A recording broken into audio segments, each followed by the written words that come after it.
Creating a podcast, step 2. So the first step we did is we created this podcast button that allows us to see our podcast page with all of the episodes in it. So now we want to actually begin to manage our podcast. So the next step is to hit Control Panel. And under our course tools, we want to hit the button that says Manage Podcast. Here's where we're going to name the podcast, actually what the world will see as our podcast name. Let's name this one Fisher's Thoughts. Under the description, you can describe your podcast as detailed or as vague as you'd like, knowing that this description will be visible to the public. iTunes metadata. It is important to know that if you are going to make this podcast visible to the world, that it's easily searched if you create categories and subcategories for it to be searched. So, for example, you can choose education or technology or elementary or so on. I suggest even going to iTunes and seeing what some of their categories and subcategories are, so you can have a better search criteria.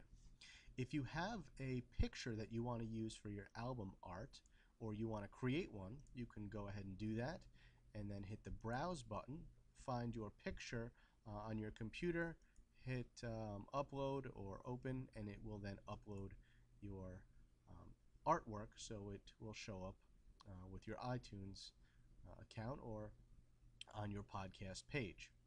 So once again, we've created the title, we've given it a description, we've given our category and subcategories names, we've uploaded artwork, or you do not have to upload artwork.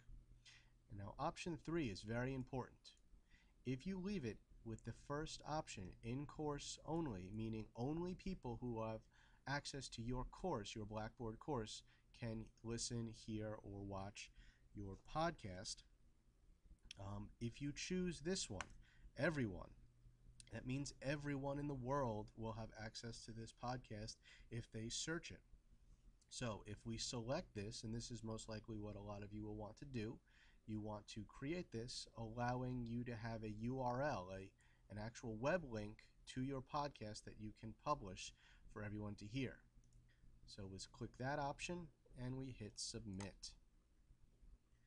Fantastic. So one more time, I've created the button in step 1. There it is, my button. In step 2, I went to Control Panel, Manage Podcasts. I gave it a name, a good description, categories, artwork, and I made it visible to the world. You could always go back and change that if you'd like. And we hit Submit. Go back to our main page. Clicking on the podcast button, you can now see there is a URL right here and 2 subscribe buttons that will allow you to publish your podcasts to the world. So now the next step would be is to actually upload some podcasts to be accessed by other people. So let's take a look at that in step 3.